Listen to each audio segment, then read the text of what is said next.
Bonjour et bienvenue sur les Intrépides de l'Assertif, le nouveau podcast dédié à la certification professionnelle. Chaque mois, OC Connect et 4 associés ouvrent leur micro à des femmes actrices de la certification. Audacieuses, lumineuses et inspirantes, elles nous embarquent dans le voyage de leur vie professionnelle. Bonne écoute.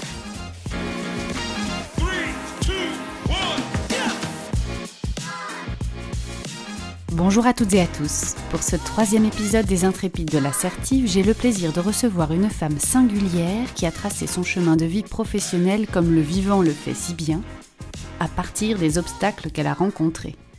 Cette femme s'appelle Emmanuelle Bégon.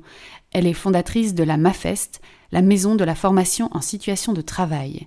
Elle pose son regard incisif sur le monde du travail et fait de son idéal du vivre ensemble son fer de lance. Sa voix douce et posée, c'est l'eau qui dort. Les dessous bouillonnants de sa passion pour l'être humain lui donnent l'énergie suffisante pour contribuer à bâtir un monde nouveau, celui de l'entreprise apprenante, et peut-être plus encore. Bonjour Emmanuelle. Bonjour. Comment allez-vous ? Je vais très bien, merci. Vous êtes d'accord avec ce que vous venez d'entendre ? Oui. Alors, mon nom c'est Bégon, mais tout le monde prononce B. Tout le monde prononce Bégon. Je reconnais que c'est beaucoup plus facile et ça me va de faciliter la vie des gens. Ok, ça c'est sympa, ça dit des choses de vous. Oui. Et cette idée d'organisation apprenante, bon, c'est aussi une idée largement discutée et on parle d'organisation apprenante au sens de c'est une organisation qui va apprendre pour elle-même. C'est une organisation qui va savoir rebondir, se développer. Ce dont on parle aujourd'hui, ce dont en tout cas moi j'ai envie de parler, c'est une organisation qui est un contexte d'apprentissage. C'est-à-dire c'est une organisation dans laquelle le travail va pouvoir être apprenant.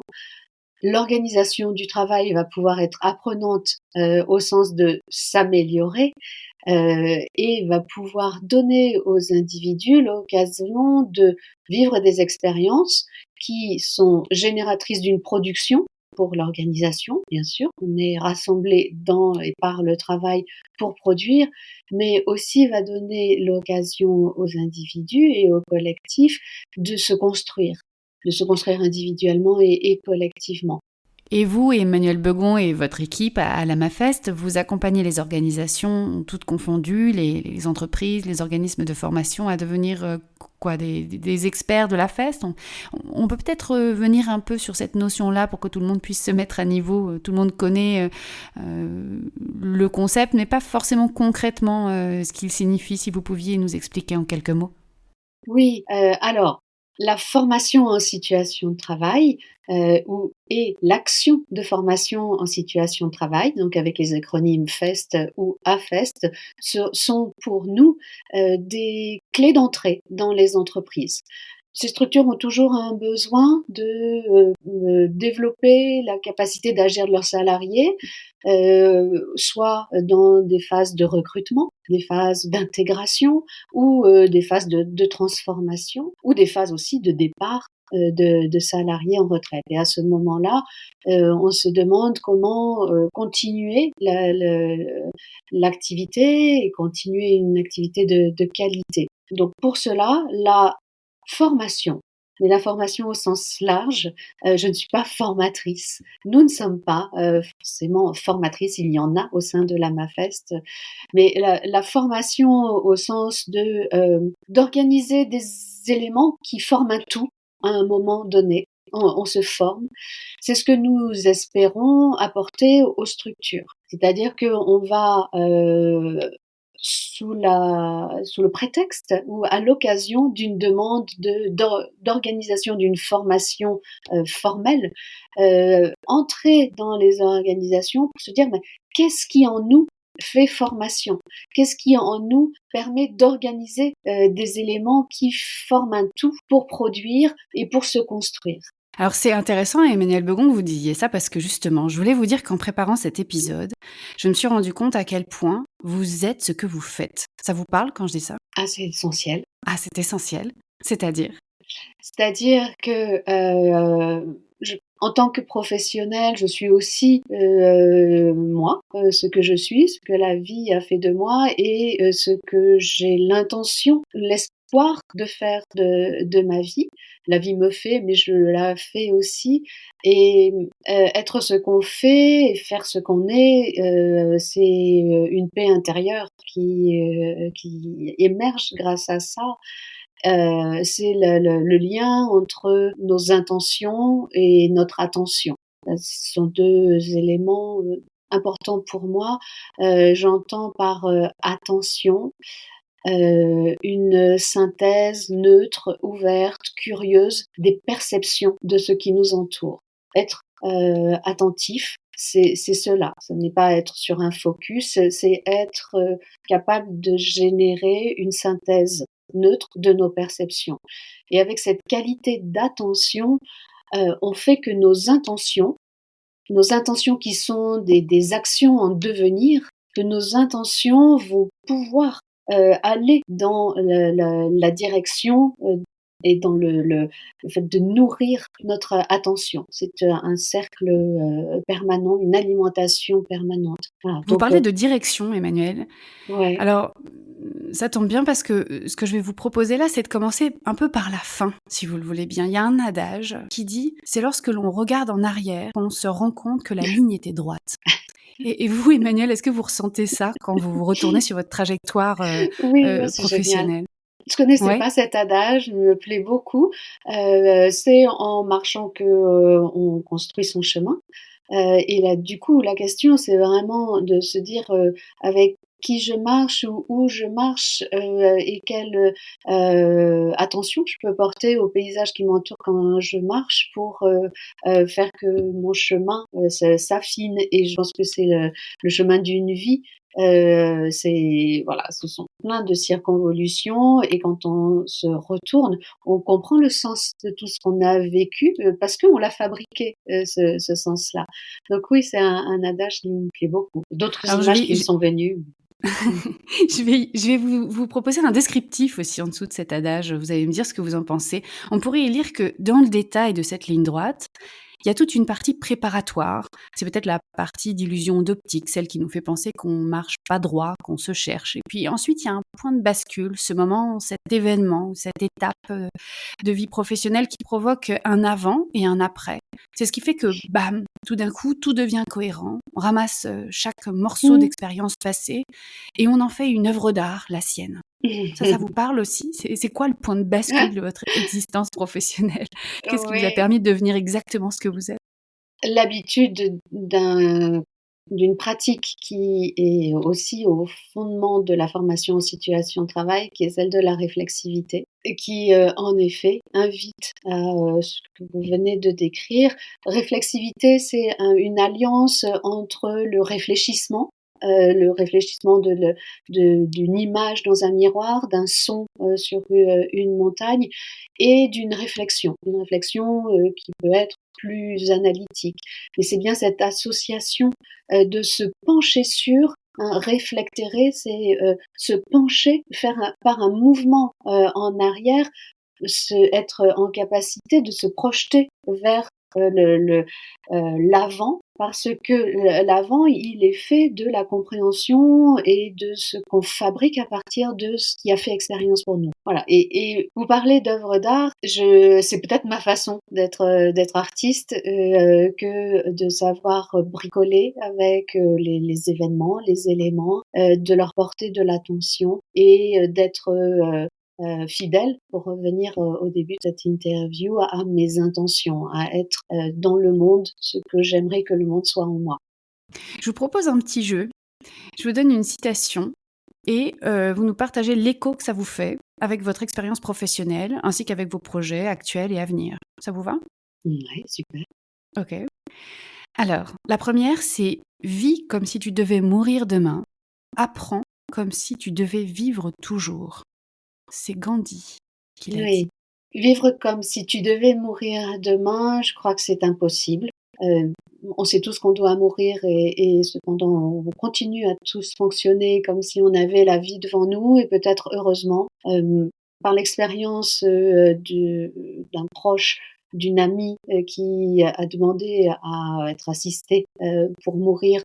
Je sais combien c'est enfin difficile, très, très, très difficile pour l'entourage de vivre comme si on devait mourir demain. En revanche, apprendre comme si on devait vivre toujours, voilà, ça me semble extrêmement porteur, extrêmement riche, mais c'est peut-être la tension entre les 2, entre ces 2 états-là, que Gandhi voulait, nous permettre d'expérimenter. Alors oui, apprendre toujours, et apprendre pour en revenir à, ce qui fait de moi, une actrice de la formation, c'est la formation en situation de travail, c'est apprendre de nos expériences, mais ça veut dire que nos expériences ont été conçues aussi collectivement pour en faire des opportunités d'apprentissage. Toute expérience n'est pas apprenante. Elle le devient si on peut réfléchir individuellement et collectivement à cette expérience vécue.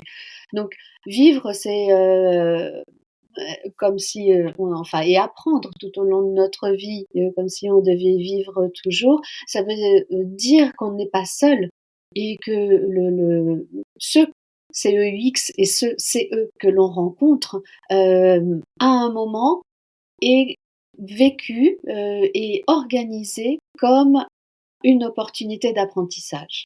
Ça veut dire qu'il y a autour de nous aussi des gens qui ont cette intention et cette attention de fabriquer des opportunités d'apprentissage. Tout le monde n'est pas dans cette intention-là. Et c'est ce que, à la MAFEST, nous avons l'envie de générer dans les structures, c'est de créer individuellement et collectivement des opportunités d'apprentissage pour les uns et les autres. Merci pour ce rebond. La deuxième citation, c'est Alda Merini. Elle est moins connue que Gandhi. Elle est considérée néanmoins comme une des plus grandes poétesses italiennes de notre époque. Et l'une de ses phrases, traduite en français, donne à peu près ceci. « Parfois, on s'en va pour réfléchir. Parfois, on s'en va parce qu'on a réfléchi. » Alors, ça m'a fait penser à vous. J'aimerais savoir pourquoi. Oh bah, on a quand même, c'est pas un secret qu'on prépare, hein, quand même l'épisode, on se parle beaucoup, on voit un peu et puis il y a plein de moments où vous avez décidé de partir et c'est comme ça aussi que vous avez dit oui, puis vous avez dit non aussi et c'est comme ça que vous avez construit votre trajectoire professionnelle et que la MAFEST est née. Mmh. Alors parfois on s'en va pour réfléchir et puis parfois on s'en va parce qu'on a réfléchi. Mmh. Ce que ça m'évoque, c'est que parfois on s'en va en soi pour réfléchir. La réflexion, comme on le disait tout à l'heure, demande de se pencher sur, donc d'être dans une forme d'humilité. On se courbe et on fait un mouvement en arrière. Donc c'est partir en soi pour réfléchir et partir parce qu'on a réfléchi, je le perçois plus comme partir de quelque part ou partir d'une relation. J'ai parfois mis trop de temps, je parle particulièrement là de ma vie professionnelle, à décider de partir parce que j'avais réfléchi et certainement parce que les environnements ou l'environnement dans lequel j'étais à ce moment-là ne me donnait pas suffisamment de soutien incarné peut-être par 2 ou 3 personnes. Cela aurait suffi pour réfléchir et poser mon action. Mais c'est très juste. La troisième citation, c'est Narada, un disciple de Bouddha, pour ceux qui connaissaient pas Narada, qui dit « Il faut apprendre pour connaître, connaître pour comprendre, comprendre pour juger. Il faut apprendre pour connaître, connaître pour comprendre, comprendre pour juger. » Qu'est-ce que vous en pensez, vous, Emmanuel ? Alors ça me touche assez parce que la question du jugement est délicate. Je peux parfois poser des jugements qui sont une extension de ma pensée analytique qui à un moment doit faire un choix et je vais m'inspirer. Merci de m'entourer de toutes ces jolies personnes et ouais, je vais m'en inspirer autour de ce cheminement. Le lien entre la compréhension et le jugement nous invite à avoir une capacité à à matiner nos jugements d'un ensemble d'éléments qui forment une compréhension ouverte. Alors la dernière citation que je vous propose, c'est Victor Hugo qui a dit un jour: «Dans connaître, il y a naître». Mmh. Mmh. Ça vous parle ça? Ou pas du tout? Vous Ah pouvez dire pas du oui! tout, hein. Si, si, Vous si, pouvez ne si, pas être d'accord avec Victor Hugo, hein. oui, on peut sur certains points, sûrement. Mais alors, ça rejoint, une dynamique, peut-être plus bouddhiste, pour faire le lien avec les 1res citations. Quelqu'un me disait récemment, «Nous naissons plusieurs fois, dans notre vie» et voilà, se dire: «OK, il y a un lien entre ce que je connais au sens, cérébral du terme, ce que je connais, au sens expérientiel, émotionnel du terme, et les naissances que je m'offre, les naissances, au monde, les naissances, à la rencontre, de, synthétiser les compréhensions de ce qui nous arrive et les actions que nous menons pour, naître et renaître, régulièrement. Peut-être pas sans cesse, mais régulièrement. Régulièrement. Régulièrement, vous êtes nés à nouveau, de nouveau, tout au fil de votre vie. Je rappelle quand même, parce qu'on n'a pas eu l'occasion d'en parler, qu'au départ, vous étiez partis dans le secteur de la communication, qui est quand même, assez loin. Oui et non, j'aimerais bien vous entendre aussi là-dessus, parce que quelque part, vous faites de la communication. Quand vous menez un entretien, d'explicitation, c'est de la communication, c'est des techniques de communication que vous utilisez pour permettre aux gens de se communiquer avec eux-mêmes, avec les autres membres de l'organisation. Quel est le lien que vous faites entre votre première vie professionnelle où vous étiez en communication et votre seconde, entre guillemets, «vie professionnelle» où vous avez, pris le tournant de la sociologie des organisations et puis, jusqu'à aujourd'hui où vous avez décidé, il y a quelque temps de monter cette maison, et d'être un peu un porte-drapeau, hein, quand même, à votre manière de la FEST? Mmh.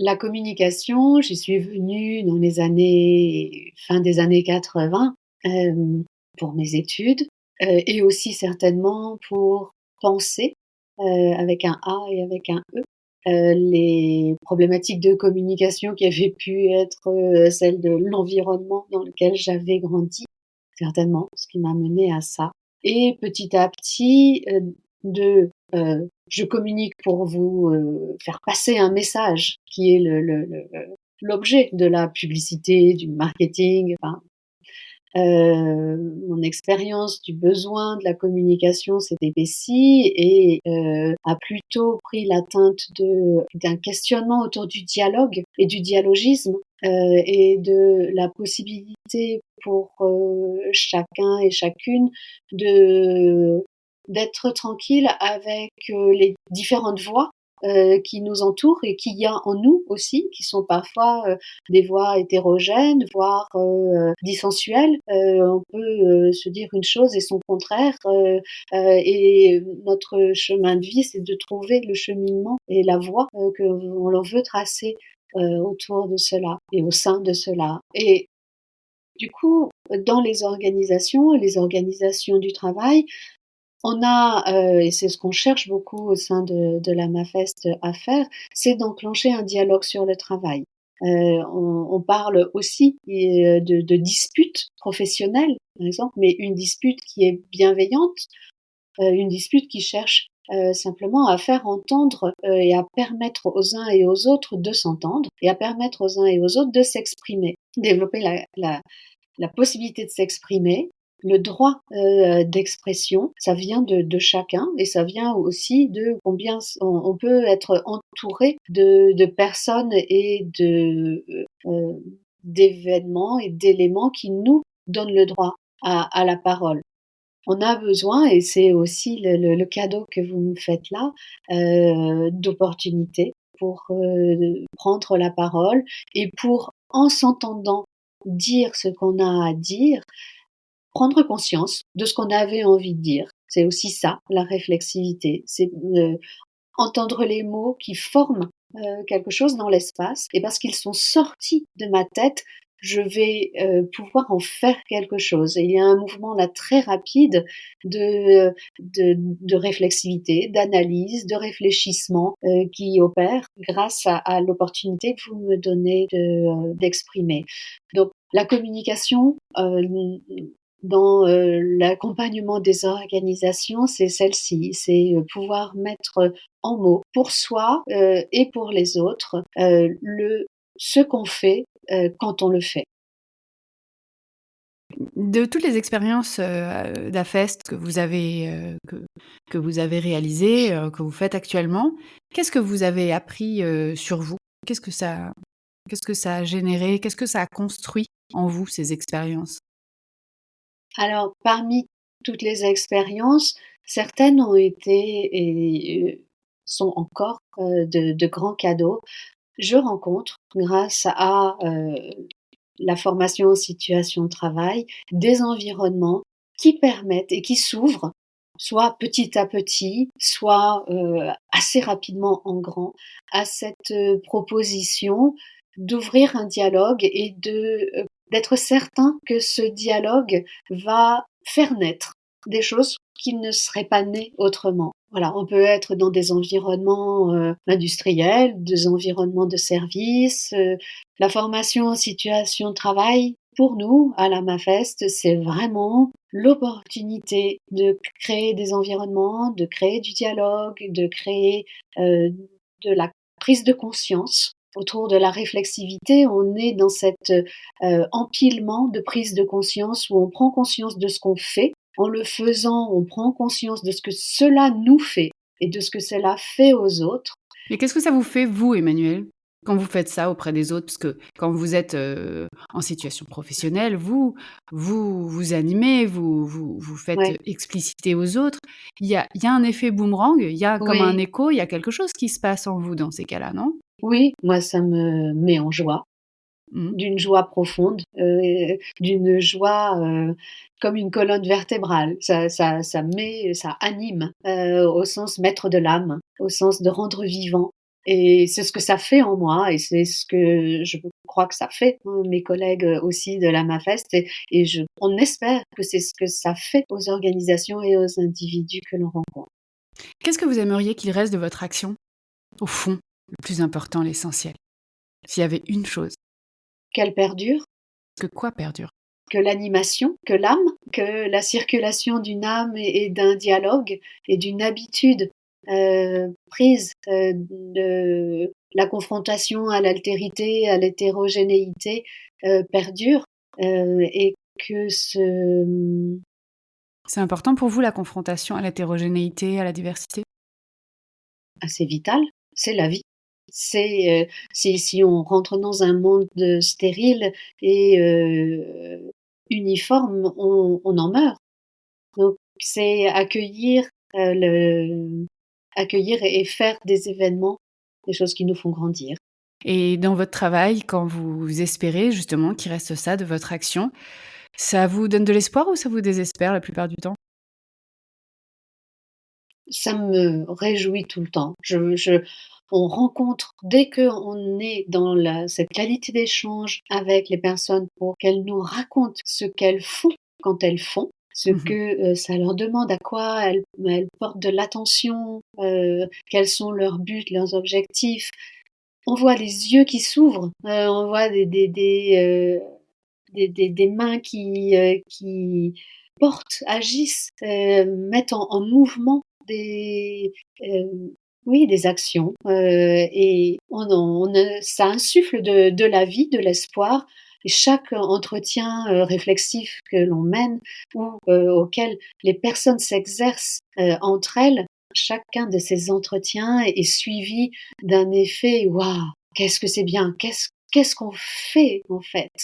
Je ne savais pas que je savais faire tout ça, je ne savais pas que je faisais tout ça, je ne savais pas qu'il y avait tout ça dans ma tête et ça, c'est magique. Ça, c'est magique. Il y a une manière, de s'exprimer et c'est en prenant la parole, mais c'est aussi en faisant, exactement comme ce que vous venez de décrire. Qu'est-ce que ça a dit de vous? Ce sera ma dernière question, Emmanuel. Qu'est-ce que ça a dit de vous, ça? Que ce waouh-là, ça soit aussi le vôtre? Je viens chercher la réconciliation entre la pensée et l'action. Être ni une intellectuelle, ni une... je ne sais pas ce que serait le contraire d'une Une doueuse, intellectuelle. on dit maintenant, on emploie un Une anglicisme doueuse, affreux, une d'accord. doueuse. C'est incarner ce principe qu'on utilise beaucoup dans la formation en situation de travail, c'est qu'il y a toujours du savoir dans le faire, mais que le faire ne suffit pas, et que le savoir ne suffit pas non plus, que c'est bien le dialogue entre les deux qui fait de nous des êtres d'expérience. Eh ben, c'est sur cette jolie définition, de la compétence que je vous propose, Emmanuelle Begon, de clôturer cet épisode. Est-ce que vous avez envie de rajouter une dernière chose comme ça, avec tout ce qu'on s'est dit? Merci. Merci à vous, à celles et ceux qui vont écouter cet audio, et à bientôt. Merci à vous, Emmanuelle. À très bientôt. Au revoir. Au revoir et longue vie à la Maison de la Feste et la magie qu'elle produit. Merci à vous qui nous avez écoutés, 4 et associés MyCertif. J'espère que vous n'en êtes pas sortis tout à fait pareil. Ajoutez d'un petit quelque chose en plus. 1000 excuses pour les petites interférences que vous avez dû entendre pendant cet épisode. C'est rare, ça arrive pas souvent, mais ça arrive quand on fait des enregistrements en studio digital. On vous donne rendez-vous le 8 juin prochain pour un nouvel épisode des Intrépides de l'Assertif. À bientôt.